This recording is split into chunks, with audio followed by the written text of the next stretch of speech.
We'll go through housekeeping matters. This webinar is being recorded, so by continuing to participate, you understand and agree to your likeness and voice being captured on the recording.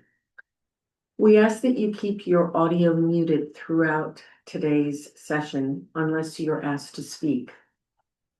If you've not done so already, please put your affiliation next to your name on the screen. I believe there's a graphic there that shows you how to do it. You can also go to the participants tab and click on the three dots and next to your name and type in your affiliation. If you have your cameras on, great, we like seeing you. But if you do need to move around for any reason, we ask you to turn your camera off.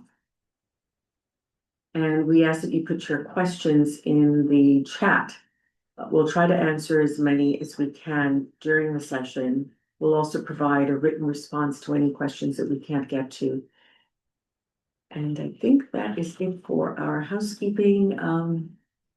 Next slide.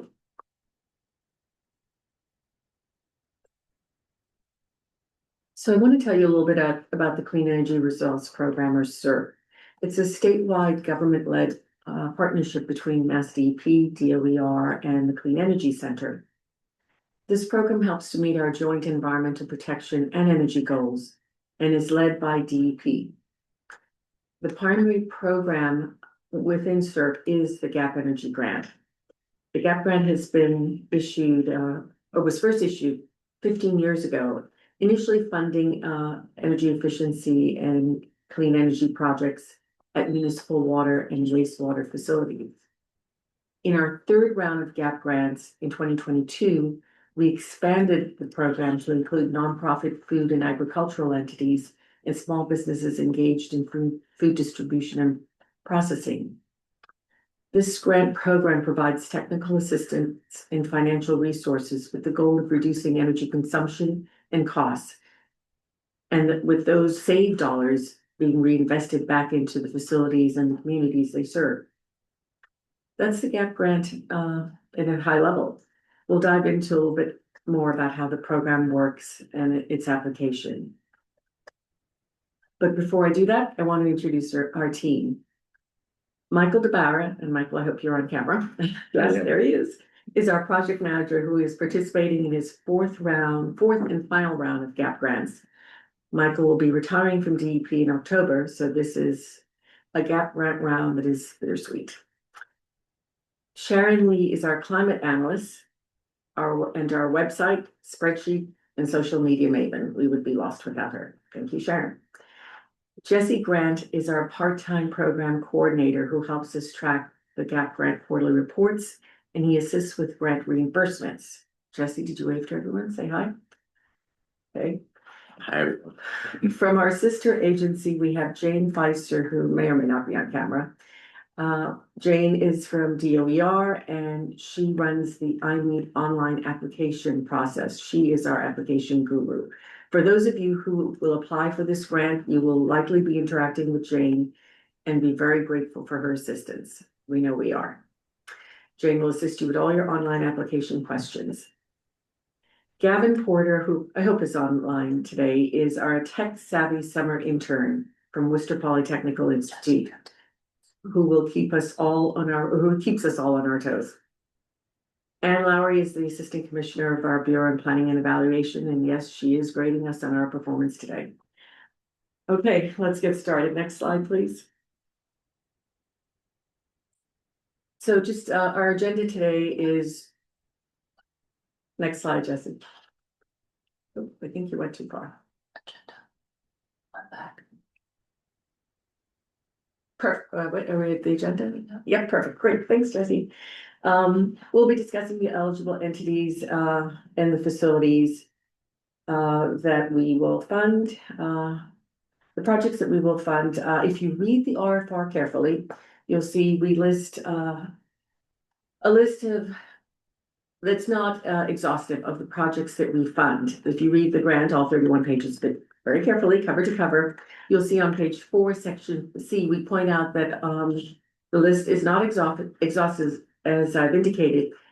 And you can submit an application for a project that we may not have thought to list, and include its energy saving measures, kilowatt hours, therms, or gallons of fuel reduced, and also include its greenhouse gas reduction benefits. We'll evaluate those projects as well. And please note, this is the first of 2 informational sessions that we're holding for GAP 4. The second will be on Tuesday, September 9th, also at 10 a.m. on Zoom. Next slide, please. And here's a quick summary of our past GAP grant rounds. 1 and 2, as you can see there, we spent about $5.7 million. Our last GAP grant round, as I mentioned, was in 2022. It was our largest at $8 million. And that's where we did expand to include facilities and additional facilities that allowed us to reach deeper into communities. Later in this program, you'll see some of the examples of completed projects funded by GAP 3, and hopefully get some ideas of the types of projects you may be able to implement at your facility. For GAP 4, we have a $5 million budget. We require a minimum 10% cost share, and the grant does cover design and construction costs. And again, you'll hear more about it a little later in the program. Next slide, please.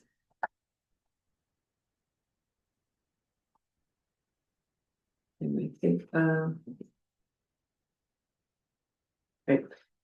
Oh, and again, here is some additional information about our past grants.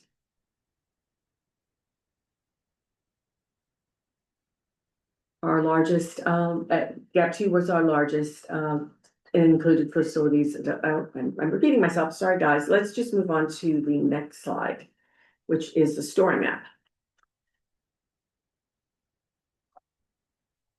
Great.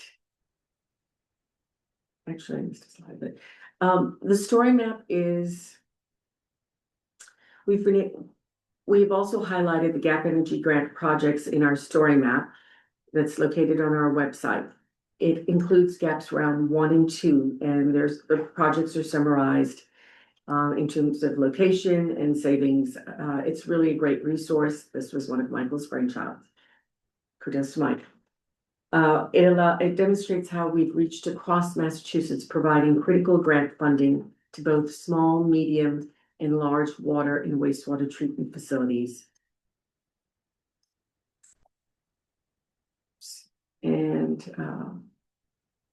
of course, it demonstrates the projects we've covered, but as technology changes and becomes more efficient and cost effective, we expect to fund new technologies as well. During the first two rounds of GAP grants, we funded 67 drinking water and wastewater facilities. That's 18% of the sector, and have leveraged more than 2.6 million in energy utility incentives, with program awards of more than $5.7 million to produce more than 28 million in plant efficiency upgrades and clean energy installations.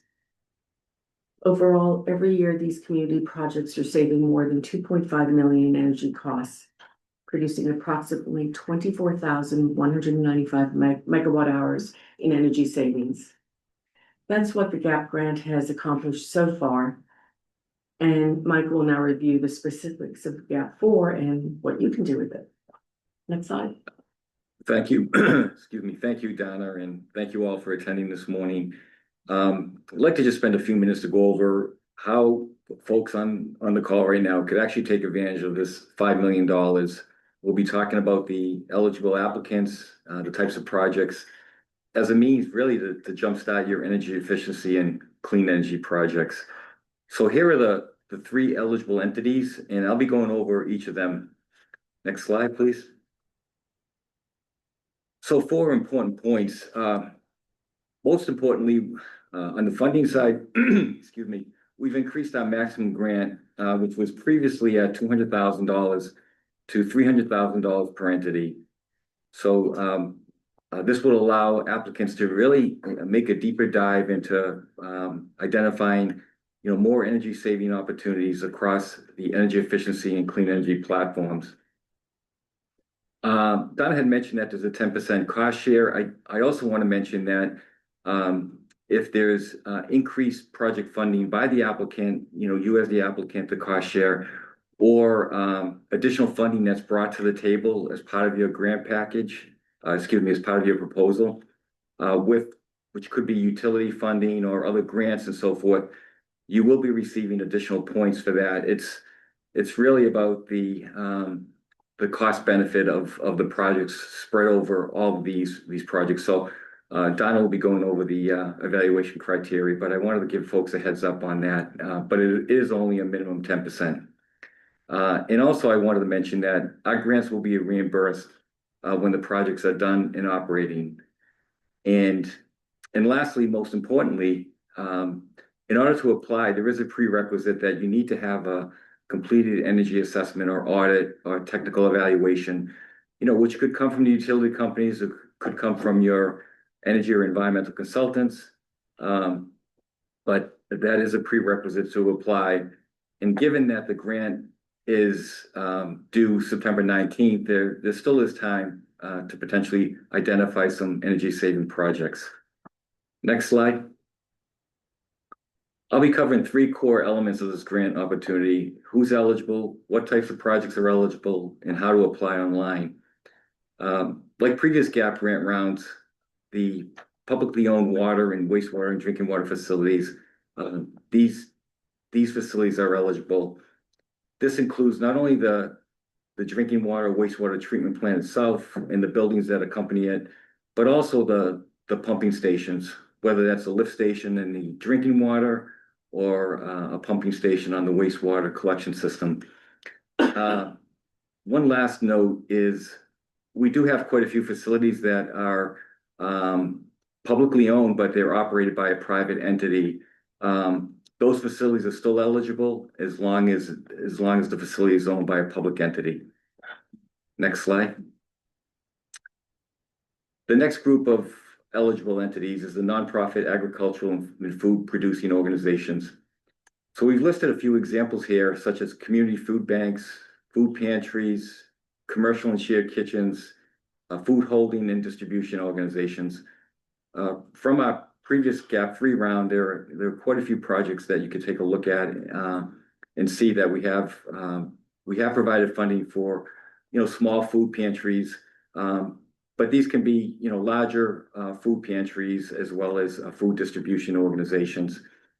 An applicant in this particular category would have to submit an attestation form, which will verify if your nonprofit is eligible for this grant. Next slide. Excuse me. The third group of eligible entities is the private small businesses engaged in food distribution and processing. Again, we've listed some examples here, but certainly this is not exhaustive. Just to give you an idea of the types of businesses, whether it be co-packers, which make food for you, commercial kitchens, and that basically have to meet certain quality control standards. And again, similar to the nonprofit, there is a separate small business attestation form that you will need to sign, and it will verify if you are eligible for this grant. Next slide. So what types of projects are eligible? Well, first, efficiency projects. And again, we've listed some of the common efficiency measures that we fund. And as Donna mentioned, anything that can save kilowatt hour therms or gallons of fuel are a potential project. And on the right there, we have several completed energy efficiency projects from our last GAP 3 grant round, which shows the economic and environmental results. And in particular, I just want to highlight as an example, VFDs and Auburn's wastewater pump stations are saving the town over $22,000 a year annually. And also the pellet and fuel oil system, which was converted to an all-electric mini-split HVAC system, is saving the Dismiss House over $7,600 annually.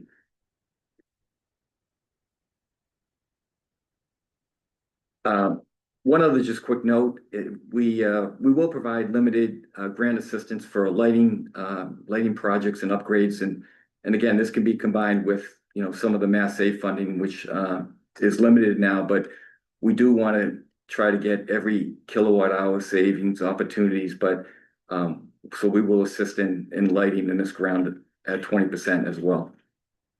Next slide.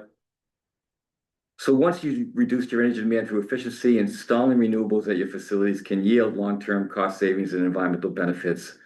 Again, we've listed the renewable technologies that we can fund: solar, wind, in conduit hydropower. We have funded several at drinking water plants, at pressure reducing valve stations.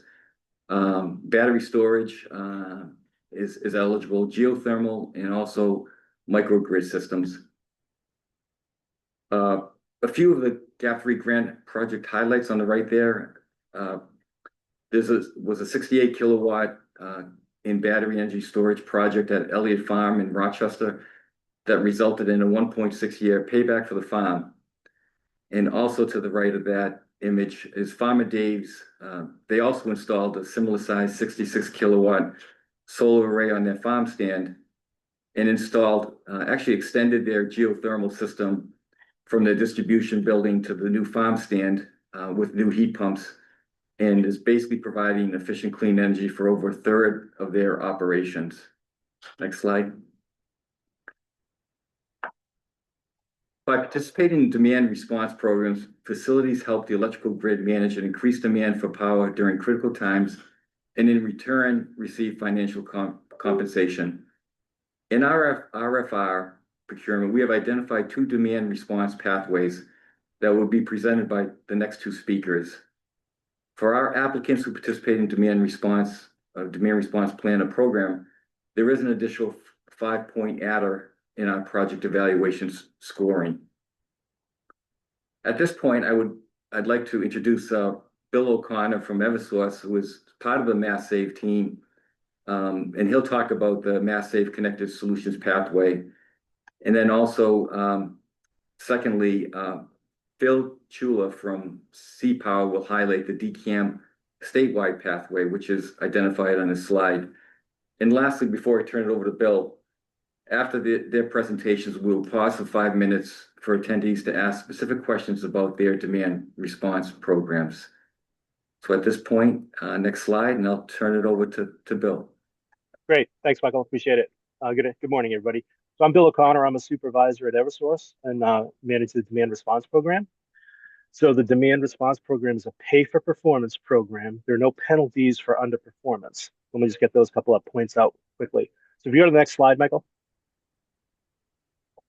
So we have 2 paths to go into the demand response program. So the point of the demand response program is when we call events, as we call them, demand response events, when the ISO New England grid is at its highest points throughout the summer. It's a June 1st to the end of September season. We call these events. And we have 2 paths that we call these events. And what we're looking to do is have customers reduce their energy during the time of these events, and we pay them to do that. A couple of caveats: you cannot use fossil fuel generation in them. But if you can, and it doesn't mean you have to shut your system down or anything like that, but if you can curtail by shedding some load, shifting some operation to a different time of day, things like that, reducing speed, reducing temperature set points, things like that, or increasing temperature set points, and save some energy, you can be part of this program. So the 2 paths are a targeted dispatch and a daily dispatch. So the targeted dispatch, we're going to call 3 to 8 events per summer, trying to get the highest handful of those peaks in the summer and curtail. It's typically going to be a 5 to 8, 4 to 7 type of a time frame. And then what we do is we look at the average performance over all the hours that we call those events throughout the summer, and we pay customers $45 per average kW curtailed. Should we happen to call one of these target events on a weekend, there's an added bonus for that. We also have a daily dispatch. This daily dispatch is going to be focused on July and August. So we're going to call almost every day in July and August, have you curtail energy, plus some days in June or September if those happen to coincide with potentially the actual ISO New England annual peak. It's technology agnostic. You can use batteries. You can use some HVAC type strategies like pre-cooling, and that pays $200 per average kW over all of the events for the summer. If you go to the next slide. So an average depiction of what the ice and New England grid looks like over the summer, you're going to have a handful of these very high peaks that are really pushing the limits of the grid. Then you're going to have another subset in these little red circles that are kind of the next level of highs. So our targeted is looking to capture those handful of highest peaks. Our daily is looking to capture those next set of peaks down to about the top 40 or so highest peaks. And that's where our targeted in the blue at the top and our daily comes into play. If you go to the next slide. So the types of strategies you can do here, for targeted, there's often a lot of manually controlled things. There's also BMS or control systems that can have scripts that you push a button and certain things happen to change schedules or reduce energy usage. Things like I mentioned, temperature set patterns, VFD speed limiting, process changes. Not so much lighting, although it can be, but a lot of lighting is LEDs these days with control, so there's probably not a lot left on the lighting. When I think about wastewater treatment plants, I think about, aeration motors and stuff like that.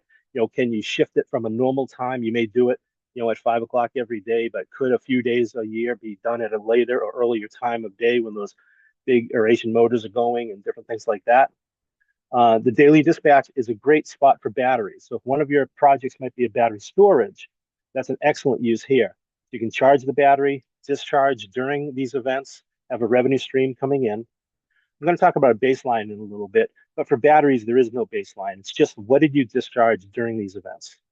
Thermal storage, ice storage, things like that, freezers, some pre-cooling strategies are all great strategies that you might be able to do on a daily basis. If you go to the next slide. So what does this really look like? So what we do, other than batteries, remember there are no baseline for batteries, but we typically have a 10-day baseline. So we're looking at what is your average usage over the previous 10 days, previous 10 like days, business days. We then do a day of weather adjustment because it's likely to be the hottest day when we call these events. So that might shift that blue line up a little bit. So then you're operating normally with the red line through the day. We call the event. You get an email or a notification from a vendor if you're using a vendor to help you enroll in the program. And during those hours, you shift load, you change set points, et cetera, to reduce your usage, your KW. We're not talking about kilowatt hours here. We're talking about KW, your demand during that time period. Your demand would drop because you're shedding load, you're taking things off grid, or you're charging your battery so you don't need grid power. After the event, you go back up to your normal operation, and it's that delta between your baseline and how much you curtailed that goes into the performance calculations as far as how much you then earn on average over the rest of the summer events. If you go to the next slide. And that is it. So it's pretty straightforward. Phil Sula from C-Power is going to be talking in a minute. There's one of what we call a curtailment service provider. They can actually help you enroll in our program. And there are ways you can also enroll directly with us if you wanted to get in touch with us. So I'm going to turn it over to Phil now and let Phil talk. And then afterwards, we can have Q&A about either demand response specifically or some of C-Power's information. So Phil, I'll let you take it from here. Yeah, thanks, Bill. Good morning, guys. Thanks for your time today. I see some people I recognize, so good to see you guys, and people I don't recognize. My name is Phil Chula. I'm a senior account executive for C-Power. I've been here for 14 years, and my job is to help learn about your facility and connect you with market revenues. And obviously, one of those market revenues is the programs that Bill and Paul over at National Grid and Eversource offer. Next slide. Just some background on C-Power. C-Power, we're the nation's largest virtual power plant provider. So we work with facilities and different types of power users across the country and identify different types of flexibility.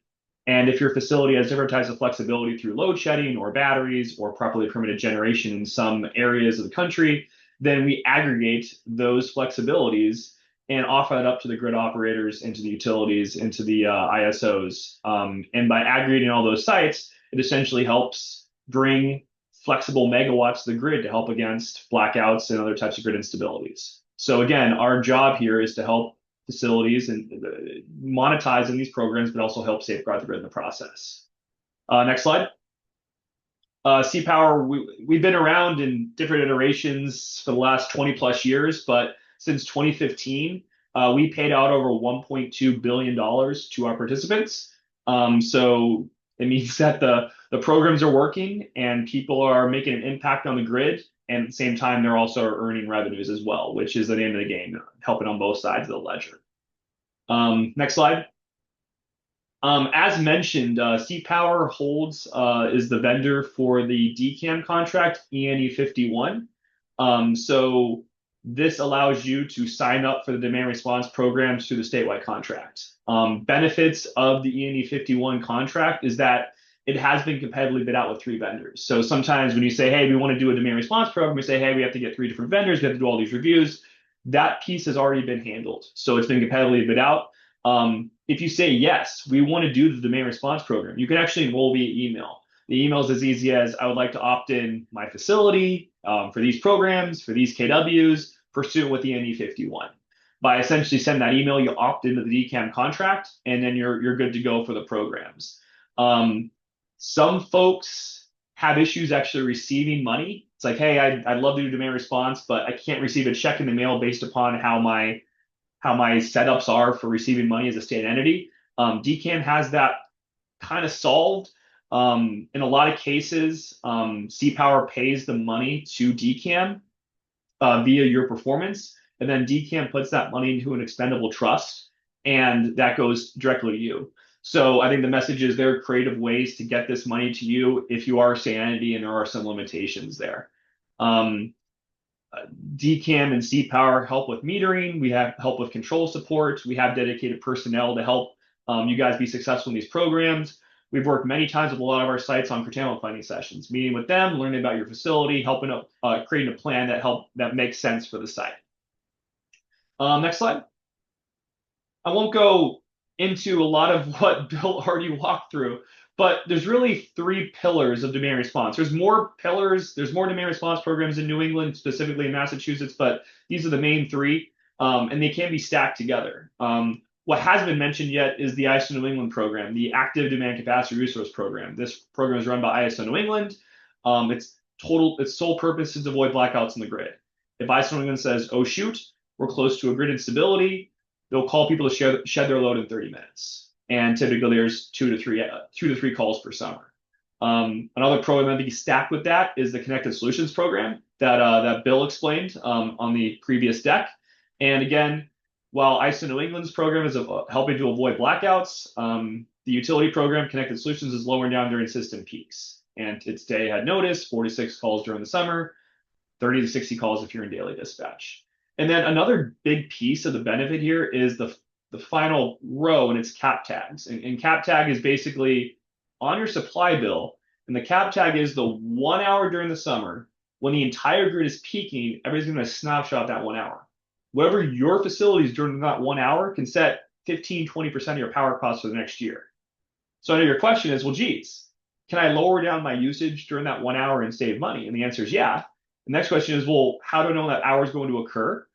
Typically, I mean, Eversource and National Grid are more than half the grid in New England. If Eversource and National Grid are peaking, that means that ISO New England's peaking. So when you start to think about the stacking of benefits, there's earnings from the ADCR program, there's earnings from the Connected Solutions program, and there's also savings on cap tag. So there's a big earnings and savings aspect of this, and that's how we usually kind of walk through what the potential benefits could be. Next slide. So I know some of you might be thinking, well, geez, I really can't shut down my facility. And my answer to you is, I agree with you. Most wastewater plants, water treatment plants are not doing a full facility shutdown. It's not realistic. But we've actually written up some inspiration plans around how different types of facilities can make an impact. For water treatment and wastewater, it's a lot of looking at different types of pumping stations and air filtration, water filtration pumps. And really, we want to come up with a plan that makes sense for you. And I won't read everything that's on this page here. Just know that we're thinking about a lot of different ways that these sites can curtail load. And as an example, go to the next slide. We actually had a conversation with a wastewater treatment plant last year, and their first response was, yeah, this all sounds great, but I can't shut down my facility. And our answer was, well, yeah, I agree with you. And then we had a back and forth around where the flexibilities were, different types of pumps. And this site that has about a 1.2 megawatt load, they found about 300 kW of curtailment. And this is an example of one of the calls this summer. Spoiler alert, the peak hour so far this summer, that cap tag hour, was on June 24th, from I think it's from 6 to 7 p.m. right now. And Eversource and National Grid called on June 24th from 5 to 8. So everybody that essentially curtailed for the Connected Solutions call from 5 to 8 inherently lowered their cap tag. Knock on wood that there's no other heat waves later in the summer, but if there are, then the utilities will call and the peak hour might be shifted. But I think the message here is that these are not all or nothing programs. Partial curtailment is totally fine, and most people take advantage of that type of path. And just other things, this view right here is a screenshot of our portal.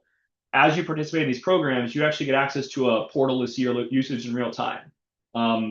National Grid and Eversource have a 15-minute meter that reads at the end of each month. So you kind of have limited granularity, but when you sign up for the programs, you actually get a real-time 5-minute data logger that's put on your account. So you can go and look at your loads in real time, and you can go and see how you're curtailing right when an event's happening and get some instant results right after. So having that telemetry, having that real-time access to data, it definitely gives you some advantages in making sure that you're on track to make an impact for these programs. Next slide.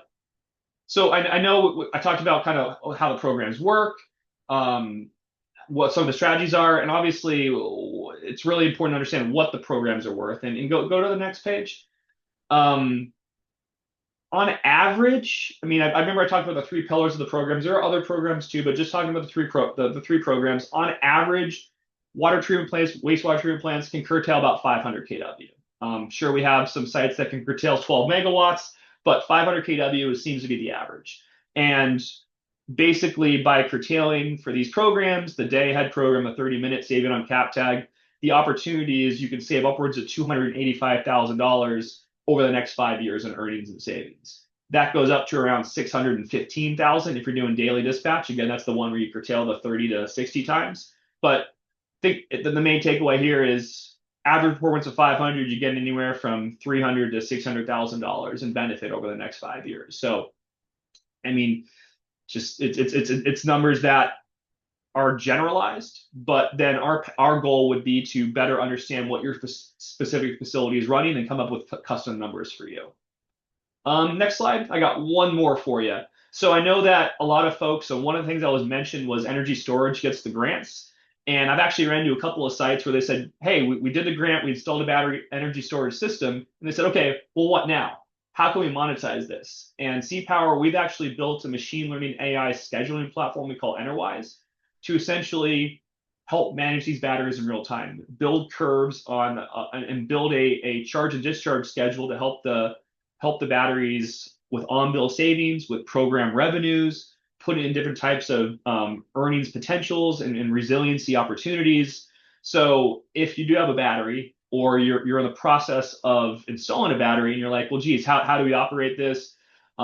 Just mentioning that we have this capability in-house to essentially monetize and operate and create those schedules for you. So one last slide is my information. If you have any questions, next slide. If you have any questions, the colors got a little weird here, but feel free to reach out to me. Happy to do a custom review of your load profile, talk about what your demand response potential is, and thanks again for your time. And I think I'll give it back to Mike, and I'm sure if there's questions, we'll be available for questions now and after the meeting. Great. Thank you, Phil.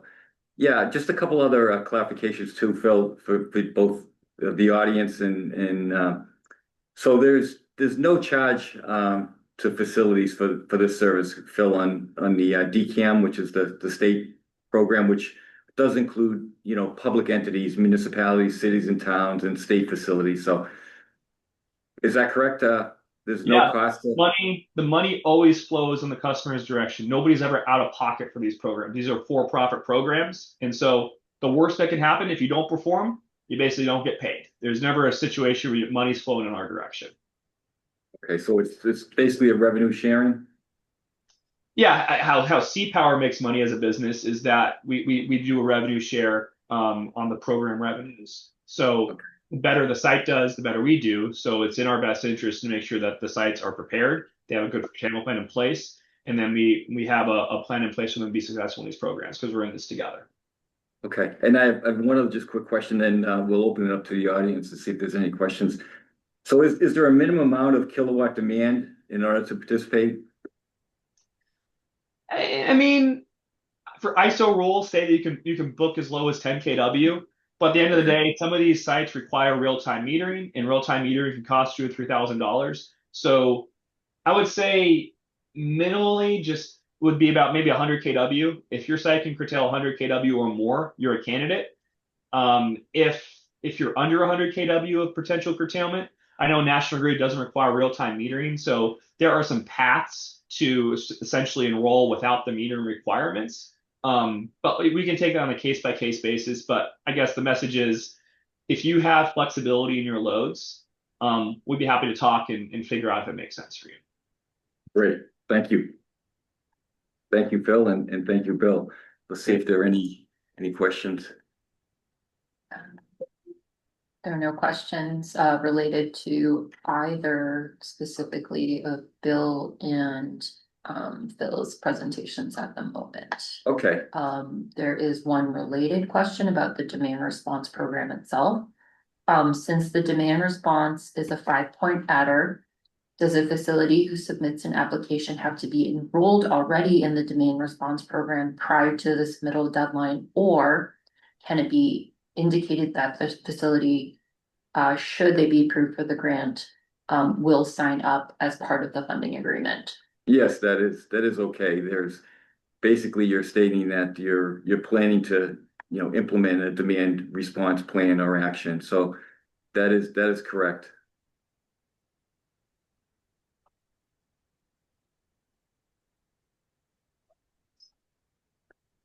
Okay, Thanks, guys. Great. thank you. All right, if you have any questions, feel free to reach out. Thank you.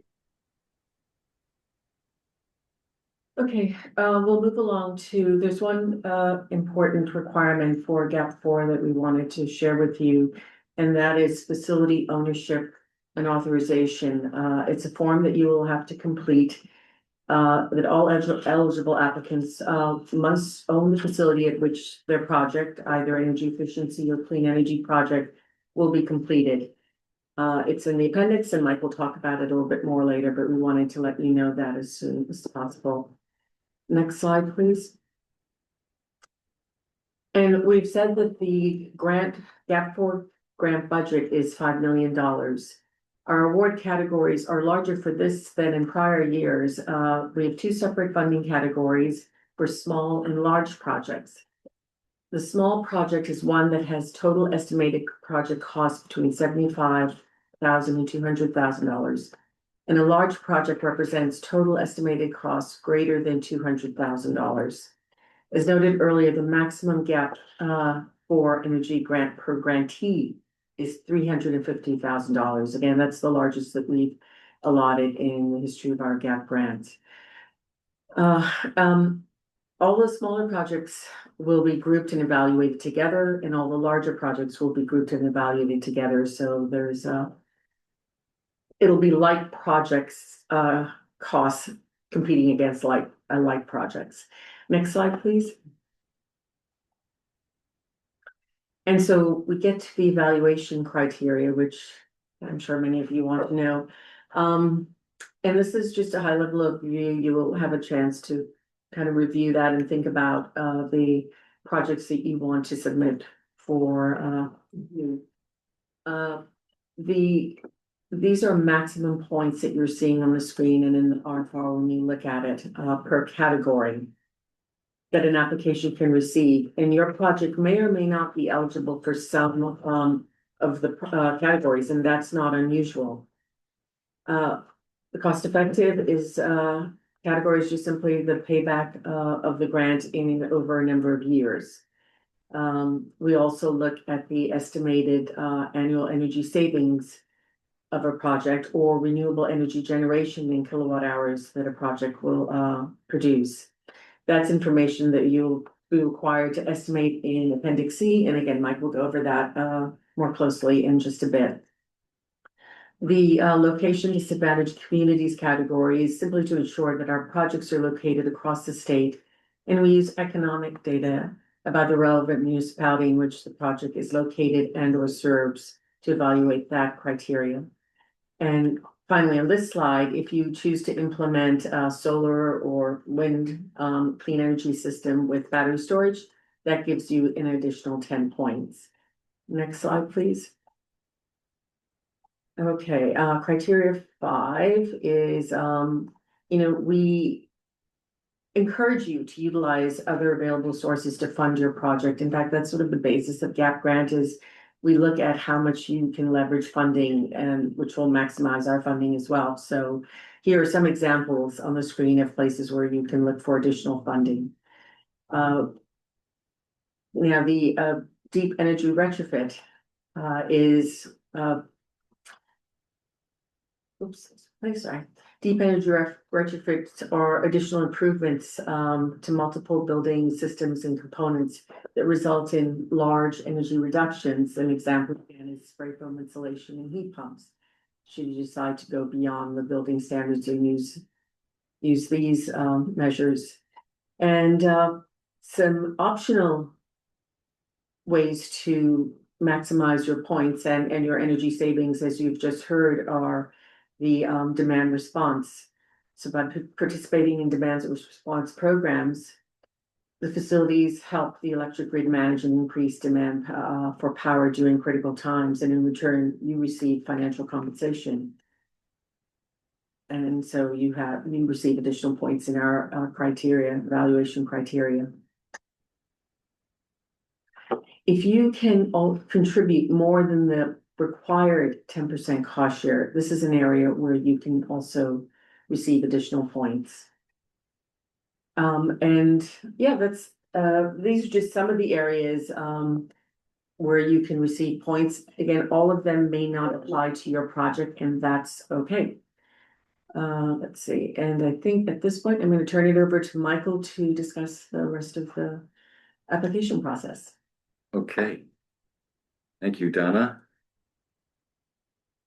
Okay, as part of our SIR partnership, we had mentioned that MassDEP is helping us with the online grant system, which is iMeet. And folks here who have worked with MassDEP's Green Communities Grant program, this process will look familiar. And I just want to reiterate, as Donna had mentioned right from the onset, we are truly fortunate to have Jane Pfister from MassDEP, who developed our customized GAP4 application materials and is managing this online process for us. So thank you again, Jane. What you see on the slide here is a QR link so that applicants actually pre-register. So you need to pre-register before you apply for the grant.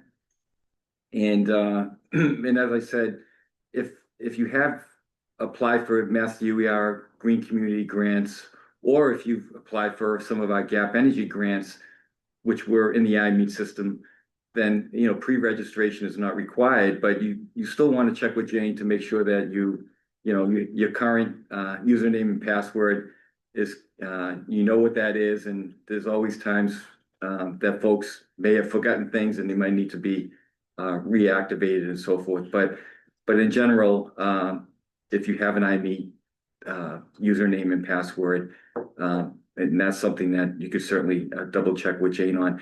One thing is that, next slide, actually.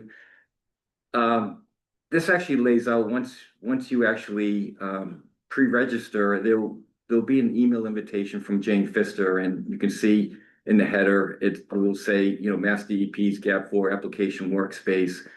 And basically this will allow you to set up a username and password to get into the system.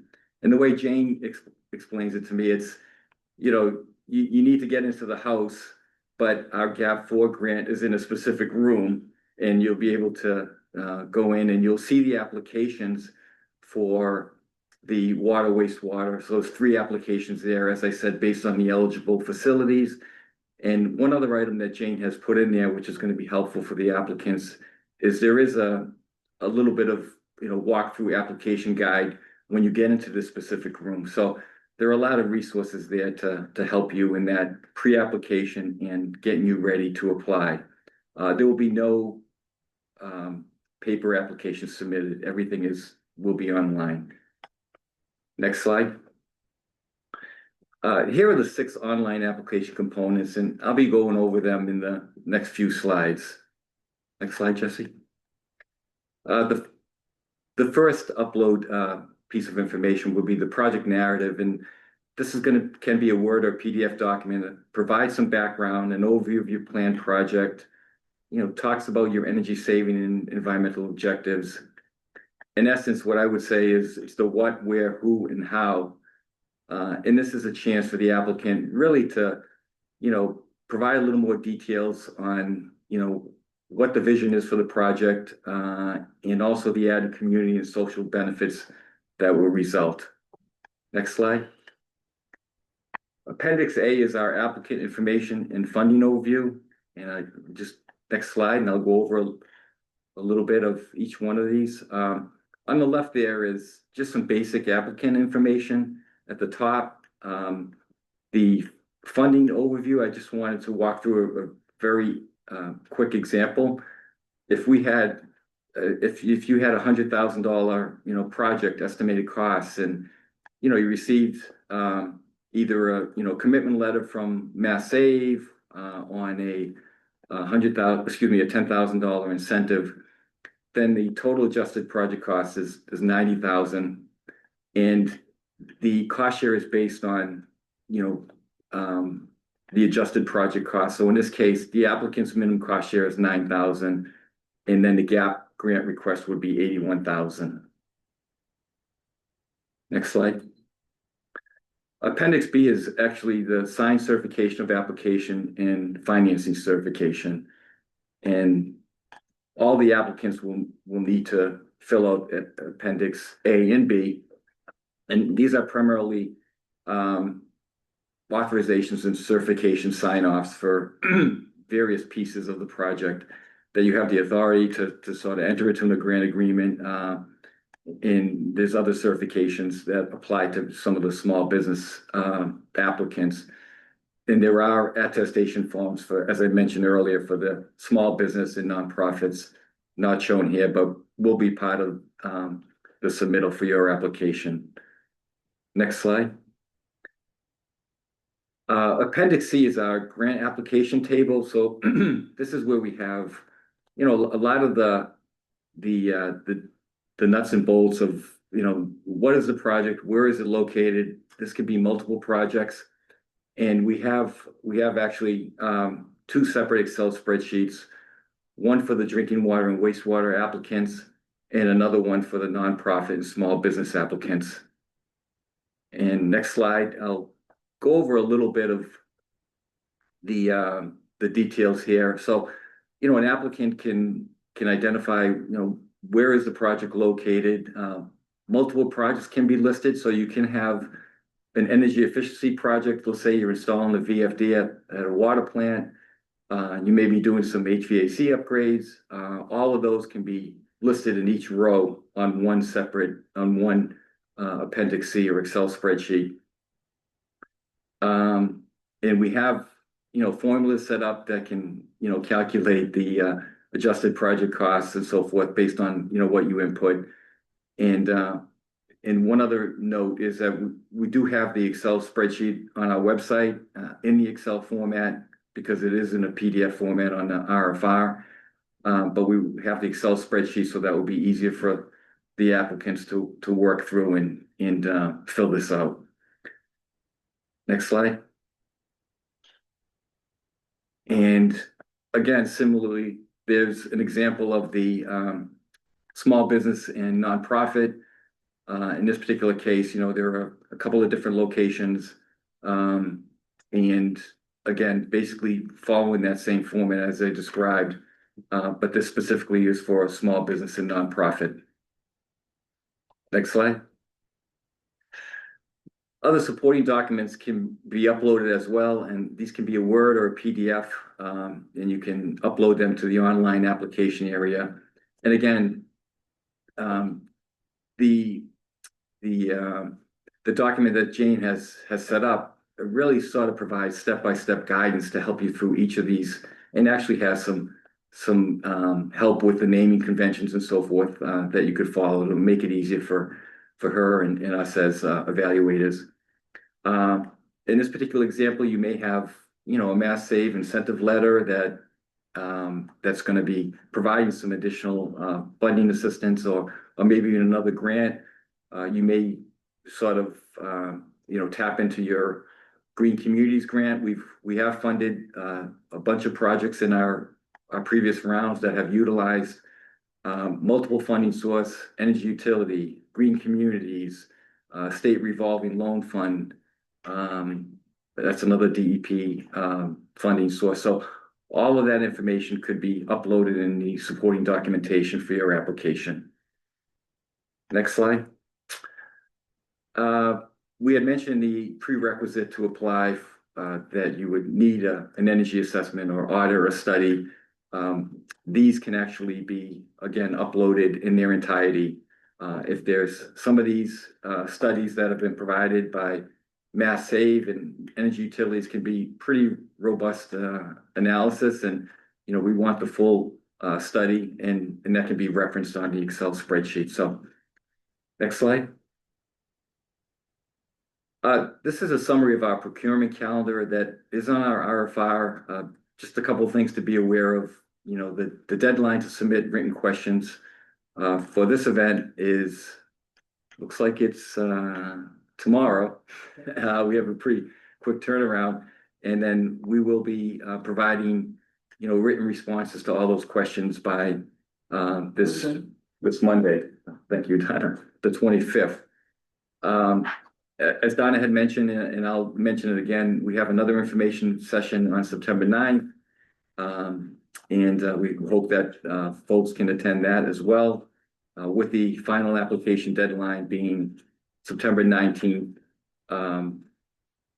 at 5 p.m., which when you upload your documents, that will be through the iMeet system. And at this point, those are all the slides that we have. And you know, we ask that certainly you submit questions. We have some questions that we can go over, but there will also be opportunities if after you go back and digest this material and look through it again, if you have questions, we have set up a combined SERP program, SERP@mass.gov, and you can send your questions to us via email as well. And I'll ask Sharon if we'll go over the questions at this point, and any of the questions that we can't answer, we have taken them down, and we will formally respond to them in writing. Okay, the first question is, will the slides be available after the presentation? Yes, they will be. Second, are multifamily affordable housing nonprofits eligible to apply as in previous rounds? No, unfortunately, this round does not cover multifamily affordable housing or any type of housing. We know that our sister agency, DOER, does provide some energy housing grants, I believe, through third parties, but unfortunately, we cannot for this round. Okay, this next question is about project eligibility, and the note that ground source projects exclude wastewater energy recovery technologies. So is this covered in the clean energy part of the grant, just not in the energy efficiency part? So there is a distinction.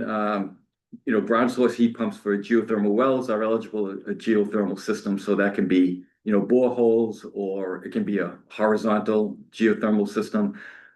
We made the distinction to exclude wastewater energy recovery is because, and some of you may be aware, that we are actually having a separate $5 million procurement specifically for wastewater energy recovery pilot program. So in our RFR, there is a link to this. So for the GAP grant, if you have a wastewater energy recovery project, it will not be eligible for the GAP grant, but it would be specifically eligible for the upcoming wastewater energy recovery pilot grant program, which we hope to release, you know, potentially soon, potentially maybe early fall.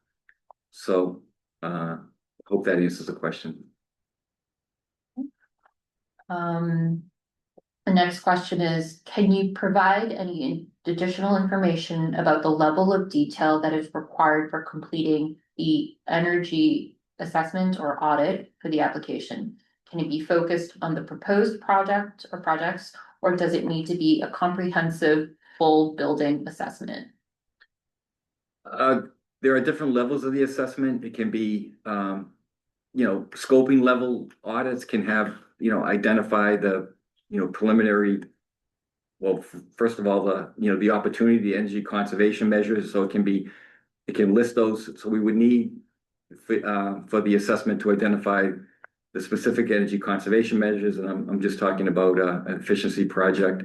What are the estimated savings as far as kilowatt hours?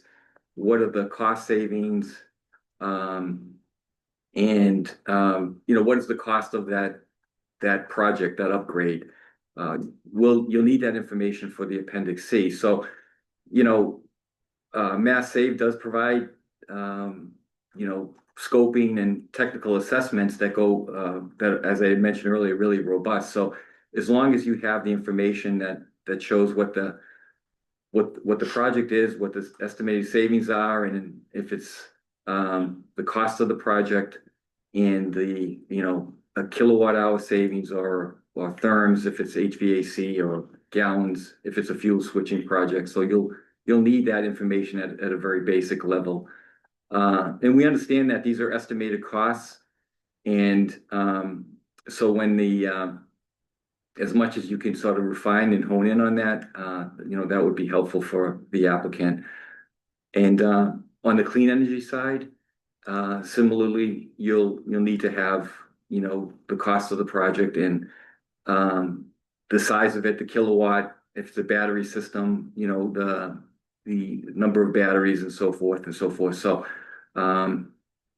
that's the level of detail, primarily filling out that Appendix C.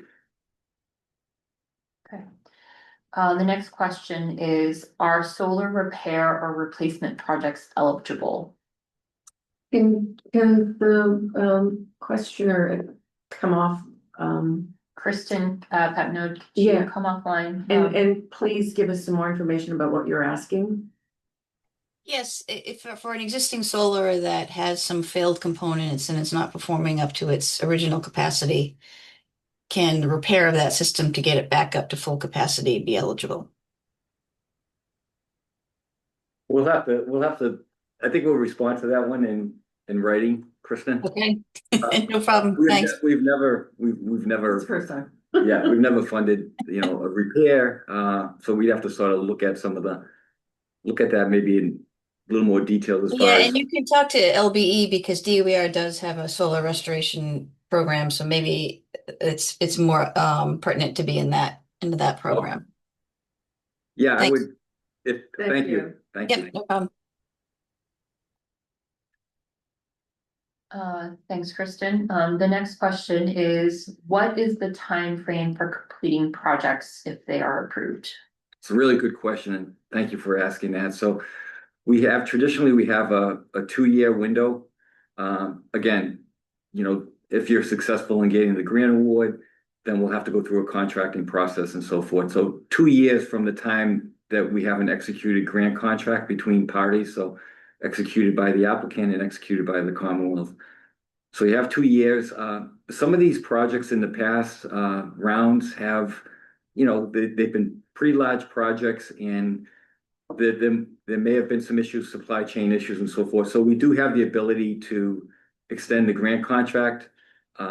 If, that would require approval from us, depending on the circumstances and so forth. But there is an opportunity to certainly, work with the communities, which we have done in the past.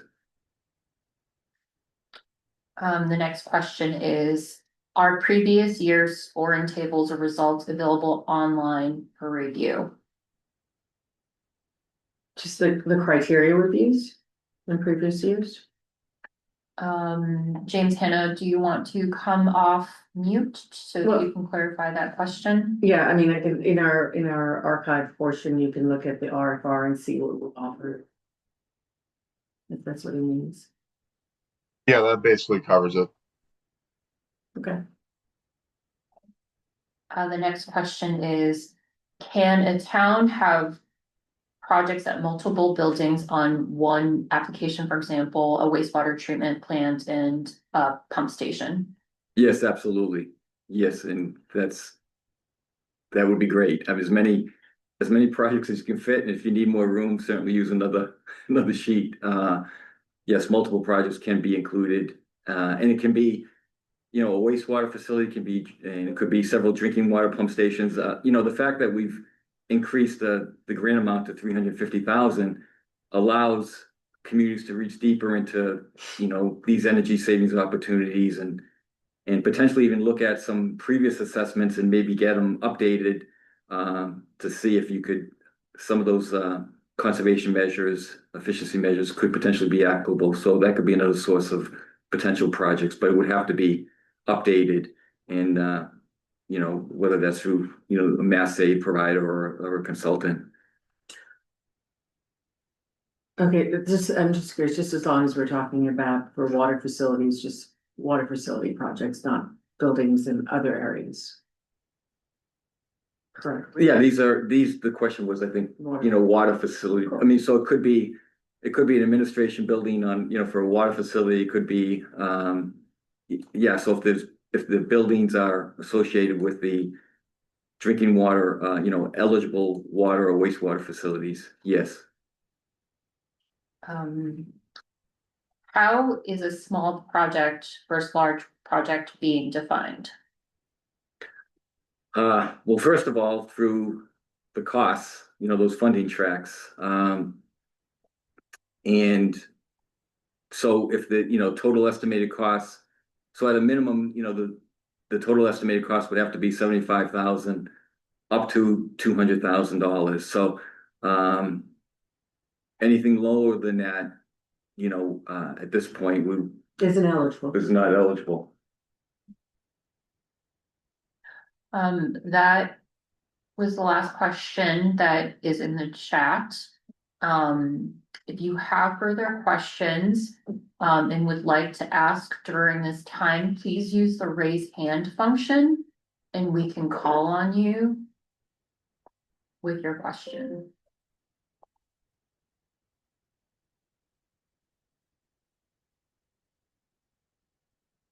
All right. Seeing no additional questions, I'm turning it back over to Donna and Mike.